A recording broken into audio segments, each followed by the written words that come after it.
Susan, thank you very much for the generous introduction. And also, I want to start off by noting that, to my pleasant surprise, there's several members of the Mississippi legislature here who are, some of whom, Senator Frazier, have actually done work involving Azerbaijan. So can I get you Mississippi state senators to stand up?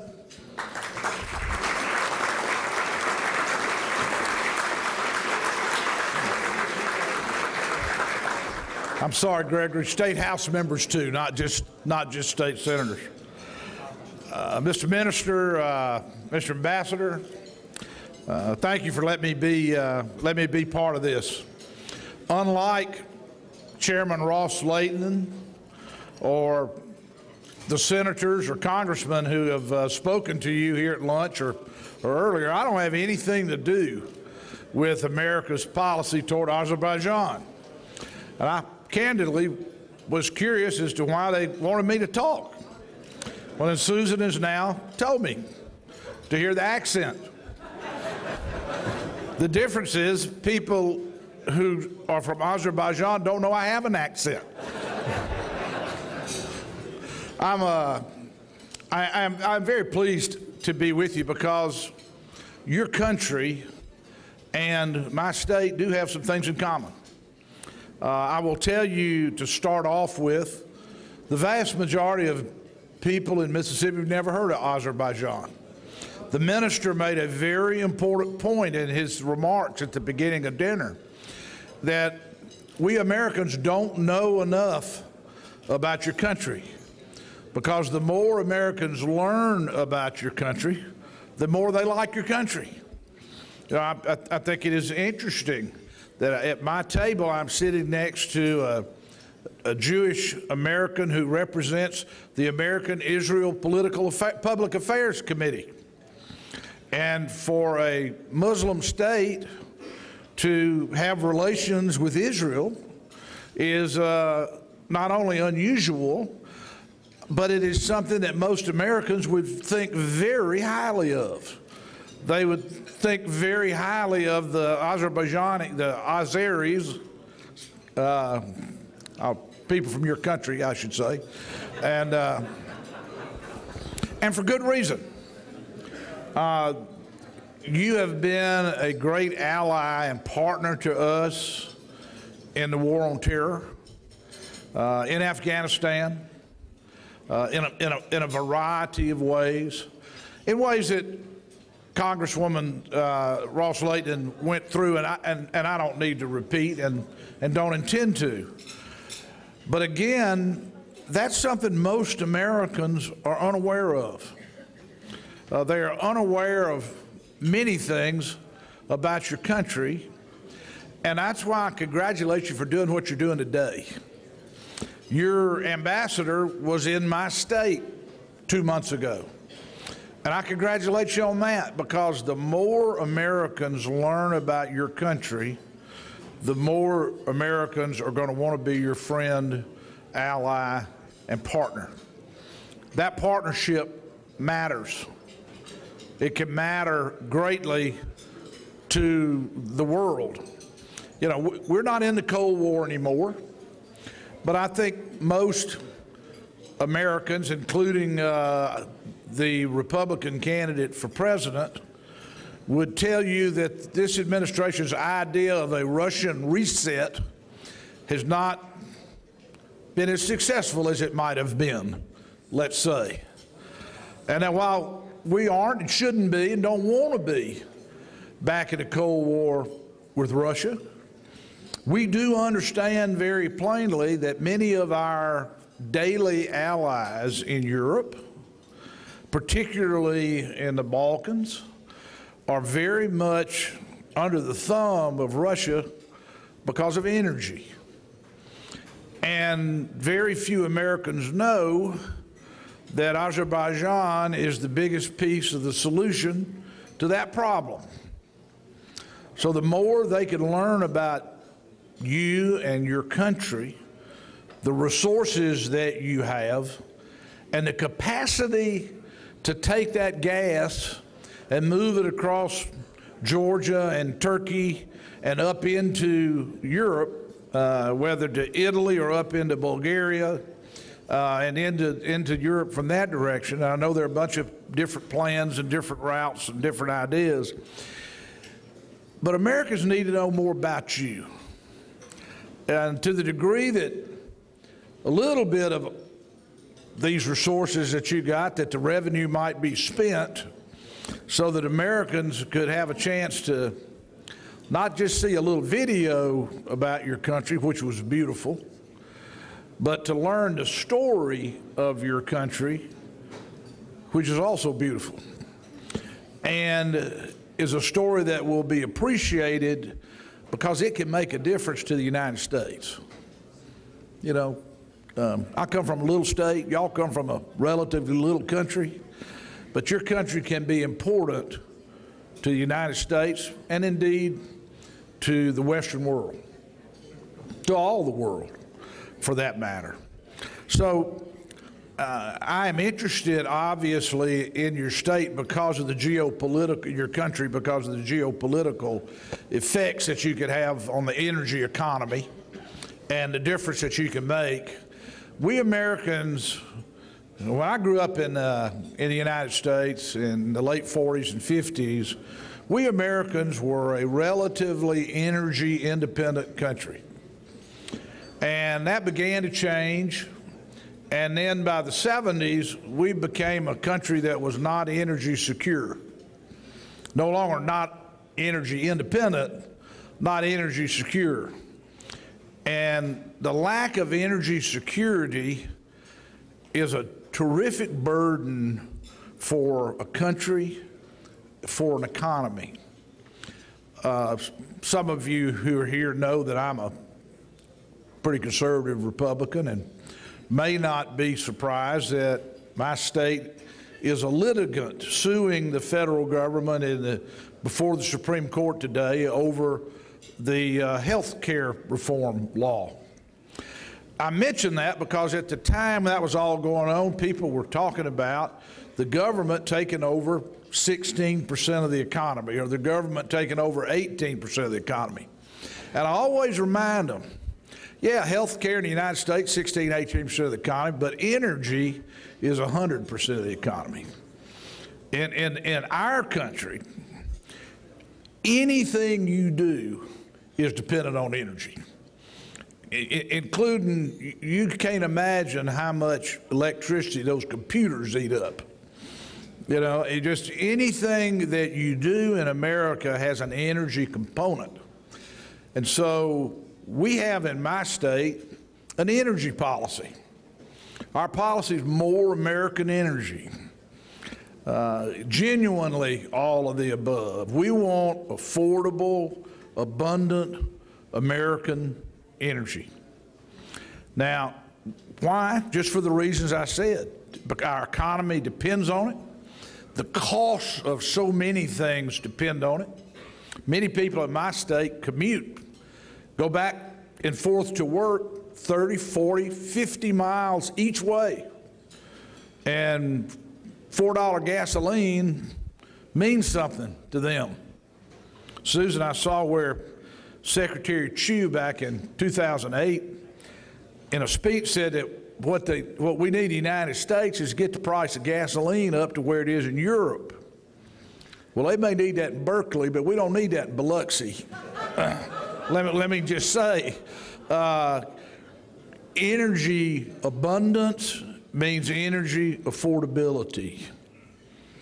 And so I understand from our own experience, as we try to have more abundant, affordable American energy, what Azerbaijan can mean to our friends in Europe, can mean to people in other parts of the world, that as we become better and better at moving natural gas and perhaps get to where we have a global market in natural gas like we do in petroleum, that Azerbaijan will become important not only to the people that are easy to get to by pipeline, once you get the pipeline built, but also gas that we move on ships at LNG.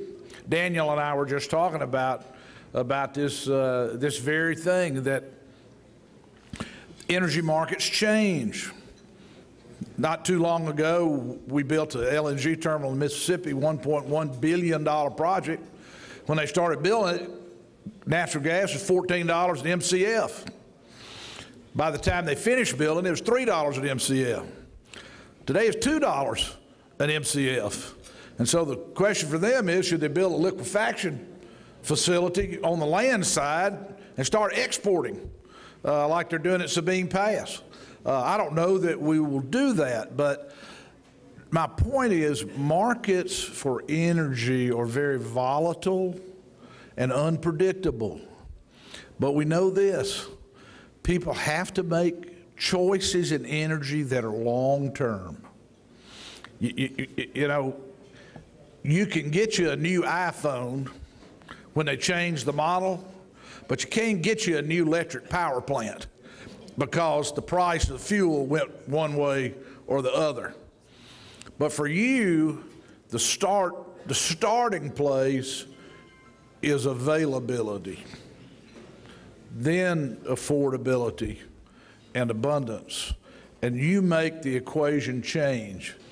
And we urge you, like I say, unlike Ileana, I can't do anything to help you, but give you some good advice.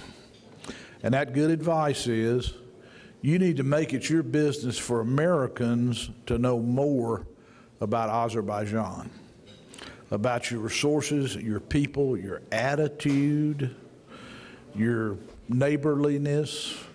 And if you do that, you will find this country, under Democrats or Republicans, you'll find this country will value you as an ally and consider you a friend. That's about as good advice as I can give you. Thank you all very much.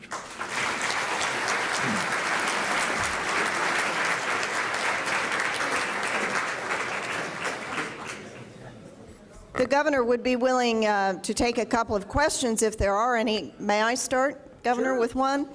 It's easy. One of the things that certainly has been raised this morning is the impact that states along the Gulf and oil and gas producing states are having in their economic development relationships. And I wonder if you would speak a little bit as a former governor to how you cultivated those relationships with countries like Azerbaijan in order to improve your state's economy. Thank you, Susan. Well, let me just say, first of all, and even though we had a group from the Legislative Leadership Institute that visited Azerbaijan in January, I think, and the ambassador was in our state in February, Mississippi knows virtually nothing about your country. A very tiny sliver, handful of people know about, no offense, but they don't know Azerbaijan exists, just like most Azeris don't know Mississippi exists. So we're even there. But we have a relationship with Senegal, the national oil company of Angola, to have an offtake agreement for their gas, that they liquefy gas and bring it to the United States.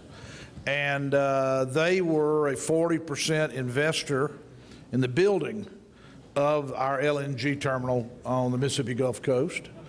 And of course, circumstances change, but they will change again. And so we are accustomed to doing the kind of things that you're talking about, Susan. We have two Japanese car plants, Toyota and Nissan, both manufacture automobiles in our state. We have German companies. We have Russian companies. Severstal, the big Russian steel company, has its most efficient steel mill in North America is in Columbus, Mississippi. So we welcome the opportunity to try to work together on things. But I will tell you, one of the things that we all ought to work together on, I thought maybe where you were leading, we Gulf states where much of the American oil is produced, 5 years ago, 25% of all the oil produced in the United States was produced in the Gulf of Mexico. Bakken and some of these other things may have changed that. I hadn't looked lately, but we do have a tremendous amount of production. But we find that the maritime policies of the country have not kept up, of our country. In fact, when the president talks about we want to double exports in the next 5 years, which is a great idea, we totally ignore that 90-something% of all our exports and imports are maritime. They come as cargoes on ships. The Panamanians we use the term expanding the Panama Canal. Actually, they're building another canal right next to the first one. It's like they got a 4-lane next to the existing 2-lane. And it is going to enormously increase throughput. And a lot of cargoes that are coming into Los Angeles and Long Beach today are going to go through the canal and come in through a Gulf port or through a South Atlantic port. Yet there is no United States government policy about that. There is no effort to deepen the channel so that the post-Panamax ships, which will draw more water, there's no effort to deepen the channel. Do you know that for the Corps of Engineers to give you a permit to deepen the channel in the United States, average time takes 13 years? Not 13 years to dig the channel, 13 years to get the permit. So, and a huge amount of our maritime trade is in liquids, and primarily that's going to be petroleum. So we in the Gulf, our states are starting to respond to this. We're asking the federal government to get serious about maritime policy. Governor Haley, no kin, Governor Haley of South Carolina brought it up to the president personally in the National Governors Conference in February in front of all the governors. And as you know, a lot of the oil states that are not on the Gulf are ports. You know, Arkansas has ports, Oklahoma has ports. So this is something that we need to be improving. And I don't know enough about how you get in and out of Baku, and I don't know how you get in and out of the other side when you go through Georgia. And but the maritime side of this is generally not viewed as important when you're producing natural gas. But don't expect that to stay the same forever, because we didn't foresee a lot of what's happened in energy, and the ability to move gas by sea after you liquefy it is a serious thing.